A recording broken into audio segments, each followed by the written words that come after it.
What's up guys, David here, and Samsung has officially announced the Galaxy Note 8. This is the successor to the short-lived Galaxy Note 7, and it's a phone that Samsung thinks a lot of die-hard Note fans have been waiting for. Which, is probably true, as it's the first Note you can actually keep since 2015 if you're not counting the limited time fan edition. So today, we're gonna go over 10 things you should know about the Note 8, especially if you're thinking about buying it.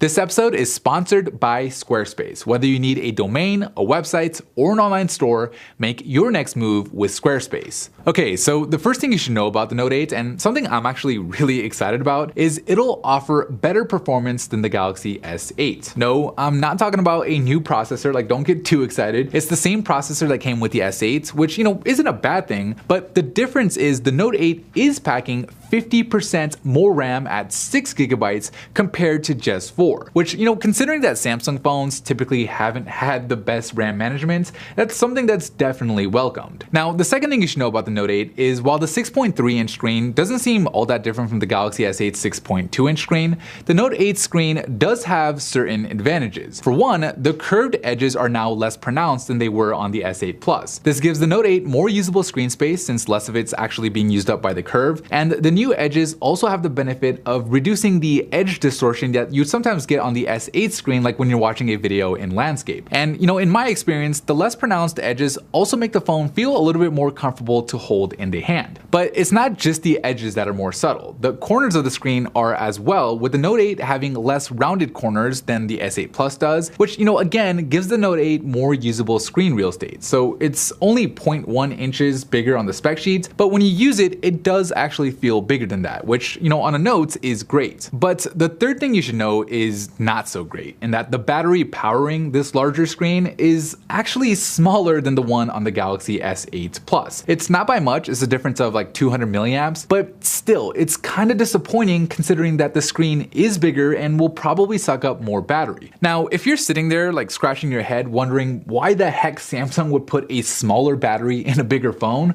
well, there are probably two reasons. The first reason for a smaller battery is obviously safety reasons, right? Like Samsung just can't afford to have another battery issue after the whole Note 7 debacle, and they might be playing it safe using a smaller battery with the Note 8. But the other reason, and probably the main reason for the Note 8 having a smaller battery, is unlike the S8 Plus, the Note 8 has to hold the S Pen, which takes up a bunch of internal space, right? Apple said that part of the reason they removed the headphone jack from the iPhone was because they thought it took up too much internal space. Well, the S Pen takes up the equivalent of maybe 4 or 5 headphone jacks. So while I am disappointed with a smaller battery on the Note 8, I'm willing to cut Samsung some slack here, considering that unlike Apple, at least they're still including a headphone jack. The fourth thing you should know, unfortunately, like the battery, is also a bit of bad news, in that the placement of the fingerprint scanner still sucks, okay? However, the good news is the fingerprint scanner is at least farther away from the camera lens compared to how it was on the S8. The cameras are on one side, with the fingerprint scanner on the other, with the heart rate sensor and the flash acting as a buffer in between. This small separation will go a long ways in preventing you from accidentally smudging up the camera lens when you're trying to unlock the phone, which,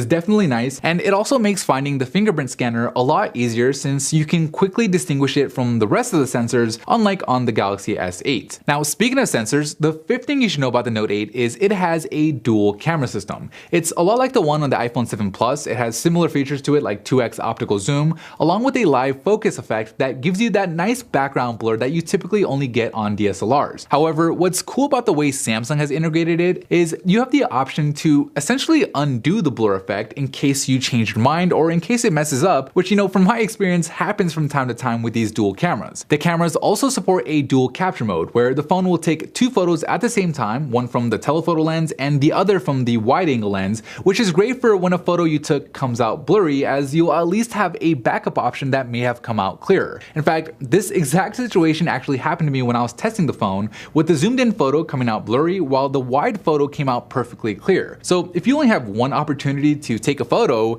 the Note 8 might just be your safest bet. Now, this isn't to say that blurry photos when zoomed in will happen a lot, because unlike the iPhone 7 Plus, both of the cameras feature optical image stabilization, which in theory should reduce blurry photos and shaky videos while zoomed in. But something that you should note about the dual camera system, or like any dual camera system for that matter, is when you're in a low light condition, like when you're indoors for example, zooming in won't actually take advantage of the telephoto lens's optical zoom, and instead the phone will apply a digital zoom using the main wide angle lens. So you will lose quality when zooming in darker situations, where in well lit situations like when you're outdoors, the phone will actually use the telephoto lens, allowing you to zoom in without losing any of the quality. Now, this isn't a big deal. All the other dual camera systems I've tested do the same thing, but it is something worth considering if you plan on taking a bunch of photos zoomed in while indoors, because at that point, like, you're really no better off than you would be with a single lens on the Galaxy S8. The sixth thing you should know is that there are several different models of the Note 8. Just like with the S8, Samsung is using two different processors depending on your region, with countries like US and China getting Qualcomm's Snapdragon 835, and almost the rest of the world getting Samsung's own Exynos 8895. But the differences don't stop there. Unlike the S8, the Note 8 will have three different storage tiers, with the standard 64GB, 128GB, and even a 256GB option. All models are expandable via micro SD,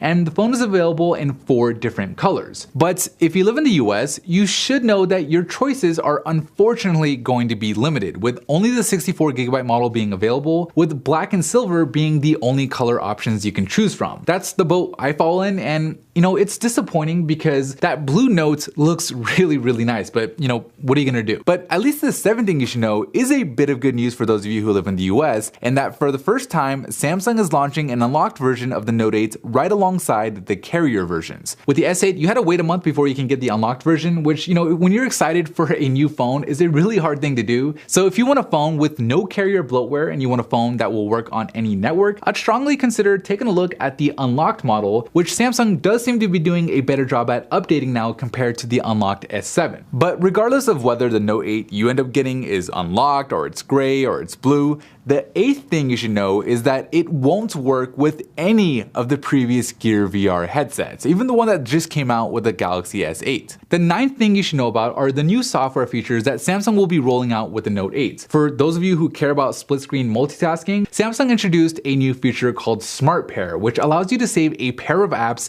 to open up instantly together in multi-window mode. So you can have the Maps and the browser app as a pair, and anytime you want to open up both of them at the same time in split screen, you can do so easily with a single tap. In messaging, there's now something called live messages, where you can write a handwritten note with the S Pen or your finger and send it to your friends, with them being able to see the message unfold exactly the way you drew it. This is the same way Digital Touch works on the iPhone, but the nice thing about the way Samsung did it is the animation automatically is converted into a standard GIF format, meaning you'll be able to send it to anyone, regardless of what kind of phone they have, whether that's an iPhone or an Android phone. There's also a new option in the settings called Dual Messenger that allows you to install multiple copies of your messaging apps if you want different usernames, and the phone also comes with Android 7.1.1 out of the box, so you get a ton of new features there as well. However, at least with my time with the phone, it looked like the app shortcuts that Google introduced in 7.1 are still unsupported. I'm not sure if this was a demo unit thing, but hopefully the feature will be fully supported by the time the Note 8 launches. Now, speaking of launching, the 10th thing you should know is the Note 8 is officially launching on September 15th,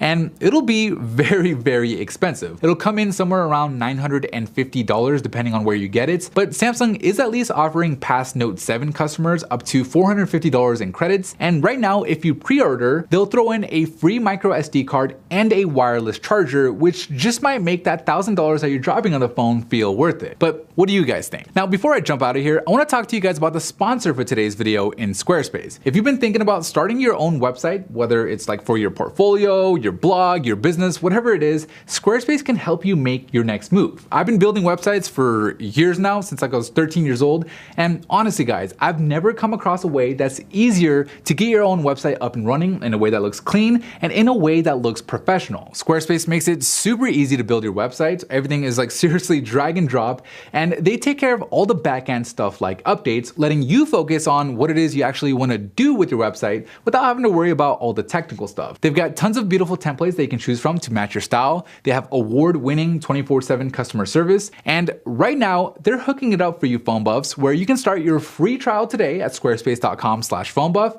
and enter offer code PHONEBUFF to get 10% off of your first purchase. I'll have all the links and info you need down below in the description, so check it out and build that website you know you've always wanted to. Anyways, that is it for me in this video. Thank you guys for watching, and as always, I'll see you in the very next episode.